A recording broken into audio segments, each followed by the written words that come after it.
എല്ലാവർക്കും നമസ്തേ. 2 ദിവസങ്ങൾക്ക് മുൻപ് നമ്മുടെ സംസ്ഥാനത്ത് പാലക്കാട് ജില്ലയിൽ നെന്മാറയിൽ അതീവ ദാരുണമായ ഒരു സംഭവമുണ്ടായി. അതായത് ജയിലിൽ കൊലക്കുറ്റത്തിന് ശിക്ഷ അനുഭവിച്ച് ജയിലിൽ കഴിഞ്ഞിരുന്ന ഒരു വ്യക്തി ജാമ്യത്തിലിറങ്ങി വന്ന് ഒരു അമ്മയെയും മകനെയും അതിദാരുണമായി കുത്തിക്കൊലപ്പെടുത്തിയ കേസാണ് 2 ദിവസം മുമ്പുണ്ടായത്. ഈ കൊലപാതകി ജയിലിൽ പോകാൻ കാരണമെന്താണ്? ഇപ്പോൾ അയാൾ കൊലപ്പെടുത്തിയിരിക്കുന്ന സുധാകരൻ്റെ ഭാര്യയെ 5 വർഷങ്ങൾക്ക് മുമ്പ് കൊലപ്പെടുത്തിയ കേസിലാണ് അയാൾ ശിക്ഷ അനുഭവിച്ചു കൊണ്ടിരുന്നത്. ഇപ്പം ആ ഒരു ശിക്ഷ അനുഭവിച്ചു കൊണ്ടിരിക്കുമ്പോൾ അയാൾക്ക് ജാമ്യം ലഭിച്ച് അയാൾ സമൂഹത്തിലിറങ്ങി ഈ കുറ്റകൃത്യം ചെയ്യുക എന്ന് പറഞ്ഞാൽ നമ്മുടെ നിയമത്തിൽ എന്തുമാത്രം പോരായ്മകൾ ഉണ്ട് എന്നുള്ള കാര്യം നമ്മൾ ചിന്തിക്കുക. കാരണം എന്തായാലും ഒരു കൊലപാതകി അയാൾ ചെയ്ത കൊലപാതകം എന്ന് പറയുന്നത് ഗുരുതരമായ ഒരു കുറ്റകൃത്യം തന്നെയാണ്. നമ്മൾ പറയാറുണ്ട് ഒരാൾ കൊന്നു, അത് സ്വന്തം ജീവൻ രക്ഷിക്കാനുള്ള ശ്രമത്തിനിടയ്ക്ക് അബദ്ധത്തിന് പറ്റിപ്പോയതാണ്.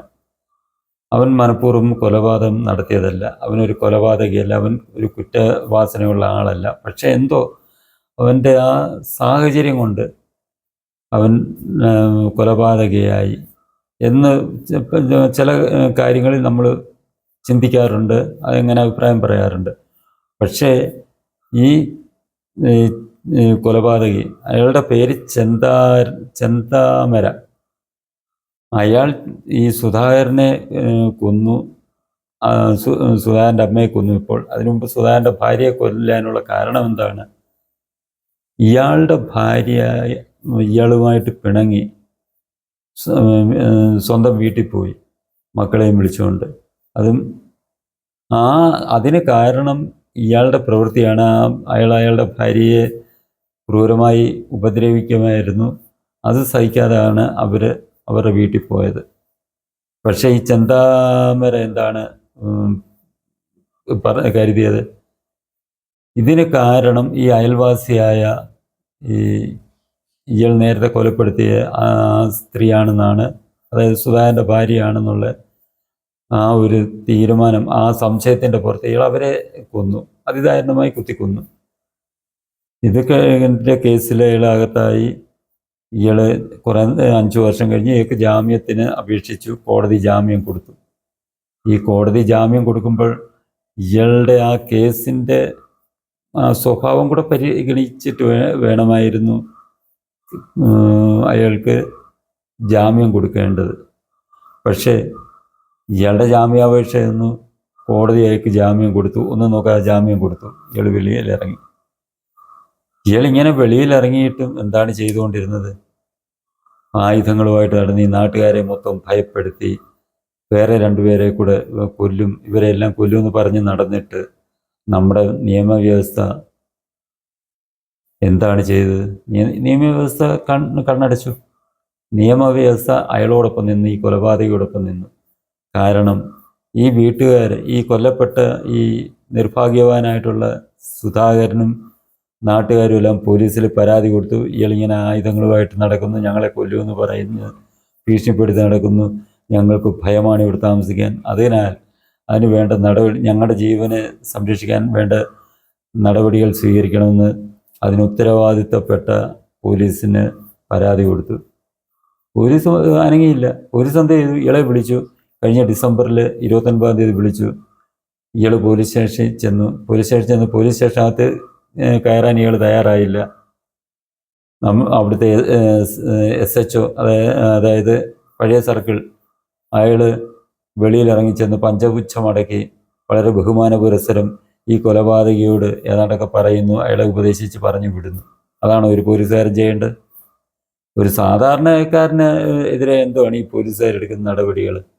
എത്രയോ നിരപരാധികളെ കള്ളക്കേസിൽ പെടുത്തി ജയിലിലടച്ചിട്ടുണ്ട് ഈ പോലീസുകാർ. അങ്ങനെയുള്ള ഈ പോലീസുകാരാണ് ഒരു കൊലപാതകി ജാമ്യത്തിൽ ഇറങ്ങി വന്ന് നാട്ടുകാരെ മൊത്തം കൊല്ലുമെന്ന് പറഞ്ഞ് ഭീഷണിപ്പെടുത്തി നടന്നിട്ട് അയാളെ പോലീസ് സ്റ്റേഷൻ വിളിച്ച് വരുത്തി അയാൾക്ക് എതിരായിട്ട് നടപടികൾ എടുക്കേണ്ടതിന് പകരം പോലീസ് സ്റ്റേഷൻ്റെ കോമ്പൗണ്ടിലോട്ട് ഇറങ്ങി ചെന്നിട്ട് അയാളോട് പഞ്ചപുച്ഛം അടക്കി നിന്നിട്ട് അയാളെ ഉപദേശിച്ചു വിടുക.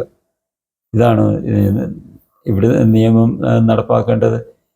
ഇങ്ങനെയാണോ ജീവനും സ്വത്തും സംരക്ഷിക്കേണ്ടത്? അതൊക്കെ പോട്ടെ.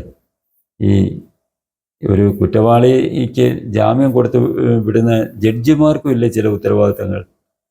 നമുക്കറിയാം, നമ്മുടെ നിയമം അനുസരിച്ച് ഒരു കൊലപാതകി അത് ഏത് രീതിയിലാണെങ്കിലും, ചിലപ്പം എന്നെ ഒരാൾ കൊല്ലാൻ വന്നു, എൻ്റെ ജീവൻ സംരക്ഷിക്കാനുള്ള ശ്രമത്തിനിടയ്ക്ക് ഞാൻ എന്നെ തന്നെ രക്ഷിക്കാൻ എൻ്റെ ജീവൻ രക്ഷിക്കാൻ ശ്രമിക്കുന്നതിനിടയ്ക്ക് ആ അക്രമി കൊല്ലപ്പെട്ടു എന്നിരിക്കട്ടെ, തീർച്ചയായിട്ടും എന്നെ ഒരു കൊലപാതകയായിട്ട് തന്നെയാണ് നിയമം കാണുന്നതും അതനുസരിച്ചുള്ള ശിക്ഷ എനിക്ക് ലഭിക്കുകയും ചെയ്യും.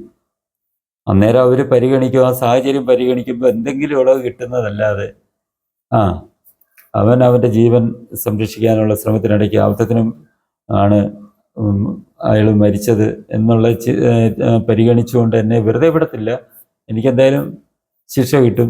അല്ലെങ്കിൽ കോടതി ചോദിക്കും, നിന്നെ കൊല്ലാൻ വന്നപ്പം നീ എന്തായിരുന്നു ഓടിപ്പോകാൻ എന്തായിരുന്നു ചോദിച്ചു കഴിഞ്ഞാൽ ഞാനെന്ത് പറയും?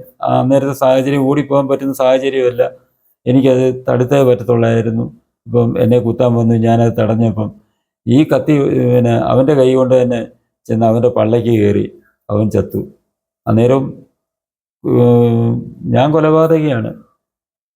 കാരണം ഞാൻ എന്തുകൊണ്ട് തടുത്തു?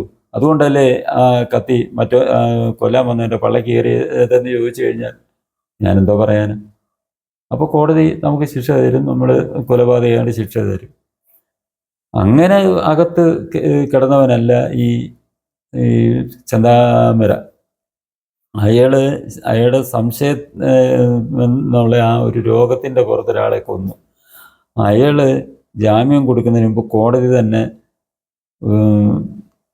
പ്രത്യേകമായിട്ട് തന്നെ പരിഗണിക്കേണ്ട ഒരു കാര്യമുണ്ടായിരുന്നു. ഇങ്ങനെ സമൂഹത്തിൽ ഒരു കൊലപാതകം ചെയ്ത ഒരാളിന് ജാമ്യം കൊടുത്ത് വിട്ടാൽ അവൻ വെളിയിലിറങ്ങി എന്ത് പ്രവർത്തിക്കും എന്ന് നിരീക്ഷിക്കേണ്ട ഉത്തരവാദിത്വം കോടതിക്കുണ്ട്. അല്ലെങ്കിൽ ആ ഉത്തരവാദിത്വം ചെയ്യാൻ പറ്റത്തില്ലെന്നുള്ള കോടതി ഇത്തരക്കാർക്ക് ജാമ്യം കൊടുക്കരുത്. കാരണം ഒരു അടിപിടി കേസുമായിട്ടൊന്നുമല്ല ഇവൻ അകത്ത് കിടക്കുന്നത് ശിക്ഷിക്കപ്പെട്ട് കിടക്കുന്നത്. ആരെങ്കിലും തല്ലിയതിൻ്റെയോ അല്ലെ അങ്ങോട്ടും ഇങ്ങോട്ടും അടിയുണ്ടായതിൻ്റെ കേസ് കെട്ടൊന്നുമല്ല. ഒരാളെ കൊന്നിട്ട് തന്നെ വന്ന് കിടക്കുന്നത്. ഇപ്പോൾ ഉദാഹരണത്തിന് ഞാനിപ്പോൾ ഒരു നായയെ വളർത്തിയെന്നിരിക്കുക. ആ നായ ഒരു സുപ്രഭാതത്തിൽ നാട്ടുകാരെ ആരെങ്കിലും കടിച്ചങ്ങ് കീറി. ഞാനിവനെ പിടിച്ചെന്ത് കൊടുക്കും? ഞാൻ കൊണ്ട് കെട്ടിയിടും. കെട്ടിയിട്ടിട്ട് അവന് തീറ്റയെല്ലാം കൊടുക്കും, ഭക്ഷണമൊക്കെ കൊടുത്തിട്ട് അവനെ കെട്ടിയിട്ട് അങ്ങ് വളർത്തി. അപ്പോൾ അവനതൊരു തടവ് പോലെ അവന് ഒരു സ്വാതന്ത്ര്യമില്ല, ഇറങ്ങിപ്പോകാൻ സ്വാതന്ത്ര്യമില്ല, കെട്ടിയിട്ട് വളർത്തുക. ഇവന് ഞാൻ ഭക്ഷണമൊക്കെ കൊടുക്കുന്നതുകൊണ്ട് ഇവൻ എന്നെ ആക്രമിക്കത്തില്ലായിരിക്കും, എന്നെ ഉപദ്രവിക്കത്തില്ല. അവൻ ഭക്ഷണവും കിട്ടി, അവനാണെ ശാന്തനായിട്ട് അഭിനയിച്ച് അവൻ അവിടെ കഴിയും. കുറേ നാൾ കഴിയുമ്പോൾ എനിക്ക് തോന്നും, ഇവനെ ഒന്ന് അഴിച്ചു വിട്ടേക്കാം എന്ന് കരുതി ഞാൻ ഈ നായയെ അഴിച്ചു വിട്ടാൽ എൻ്റെ ഉത്തരവാദിത്വമാണ് ഈ നായ ഇനിയും മറ്റാരെയും ഉപദ്രവിക്കുകയില്ല എന്നുള്ളത്. അങ്ങനെ എൻ്റെ ഉത്തരവാദിത്വമാണ് അത്. മറ്റുള്ളവരെ ഈ നായ ഉപദ്രവിക്കാതിരിക്കാൻ വേണ്ട നടപടികൾ സ്വീകരിക്കേണ്ടത്. അല്ല ഞാൻ വിചാരിക്കും, ഇവനെ ഞാൻ അഴിച്ചു വിട്ടേക്കാം, ഇവൻ ആരെങ്കിലും പോയി എന്തുമായാലും കാണിച്ചു വരട്ടെന്നും പറഞ്ഞ് ഞാൻ അഴിച്ചു വിട്ടാൽ ഇവൻ പോയി മറ്റാരെങ്കിലും ഉപദ്രവിച്ചു കഴിഞ്ഞാൽ അതിൻ്റെ പൂർണ്ണ ഉത്തരവാദിത്വം എനിക്കാണ്. ഞാൻ അതിന് ഉത്തരവാദിത്വം പറഞ്ഞേ ഒക്കത്തുള്ളൂ എന്ന് പറഞ്ഞത് പോലെയാണ് ഈ കോടതി ഇങ്ങനത്തെ ഒരു കൊടും കുറ്റവാളിയെ ഇറക്കി വിടുമ്പോൾ ഇവൻ സമൂഹത്തിൽ ഒരു രീതിയിലും പ്രശ്നങ്ങൾ ഉണ്ടാക്കത്തില്ല, ദ്രോഹം ഉണ്ടാക്കത്തില്ല എന്നുറപ്പാക്കേണ്ട ഉത്തരവാദിത്വം കോടതികൾക്കുണ്ട്, ഈ ജഡ്ജിമാർക്കുണ്ട്. ഇത് നിർവഹിക്കാൻ, ഈ ഉത്തരവാദിത്വം നിറവേറ്റാൻ തയ്യാറാകാത്ത കോടതികൾ ഇങ്ങനെയുള്ള ഈ ജാമ്യം നൽകൽ പോലുള്ള കലാപരിപാടികളുമായിട്ട് മുന്നോട്ട് പോകരുത്. ജാമ്യം നിഷേധിക്കണം. അല്ലാതെ ഈ സമൂഹത്തിൽ ഇത്തരം കുറ്റവാളികളെയും കൊലപാതകളെയും തുറന്നു വിട്ടിട്ട് അവൻ 10 പേരെ കൊന്നിട്ട് വരുമ്പോൾ അവനറിയാം ഒരാളെ കൊന്നാലും 10 പേരെ കൊന്നാലും ശിക്ഷ ഒന്ന് തന്നെ ആയിരിക്കും എന്നുള്ള ജീവപര്യന്തം തടവ്. മിക്കവാറും നമ്മുടെ കേരളത്തിൽ ഇപ്പോൾ വധശിക്ഷയൊക്കെ അപൂർവം എന്ന് പറഞ്ഞ് നടപ്പാക്കാറുള്ളൂ.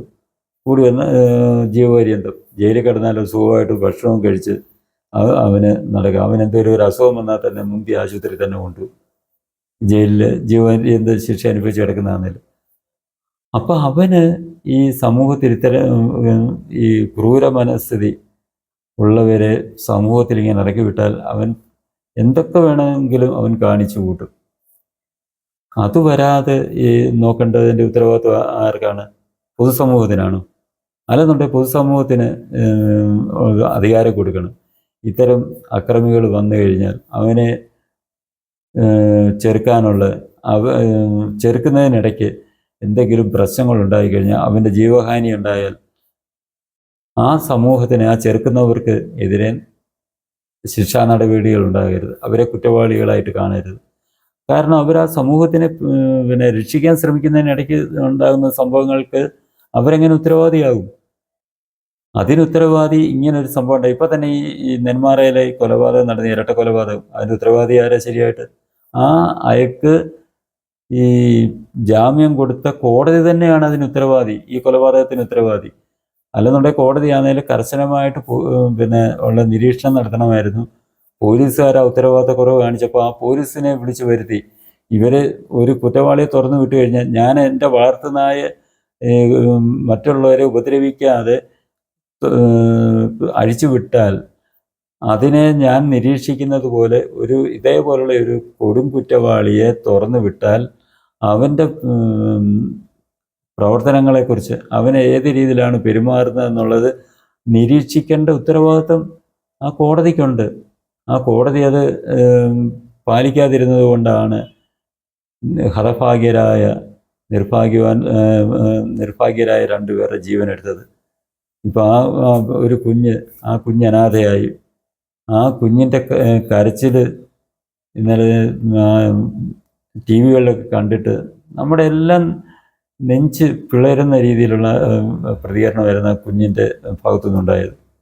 ഈ കുഞ്ഞിന് എൻ്റെ ഈ ദുഃഖത്തിന് ഇയാൾക്ക് ഈ ജാമ്യം കൊടുത്ത ജഡ്ജിക്ക് എന്തെങ്കിലും ഉത്തരം പറയാനുണ്ടോ? ആ കോടതിക്ക് എന്തെങ്കിലും ഉത്തരം പറയാനുണ്ടോ? പക്ഷെ ഇപ്പം അറിയാവത്തില്ല. ഞാനിപ്പം ആ വിധിയെ വിമർശിച്ചു എന്ന് പറഞ്ഞ് എന്നെ പിടിച്ചകത്തിടും. അതാണ് നമ്മുടെ നിയമം. അന്നേരവും ഈ ന്യായമായിട്ടുള്ള കാര്യമാണെന്ന് പോലും ചിന്തിക്കാതെ ഇതുപോലെ ഒരാളിനെ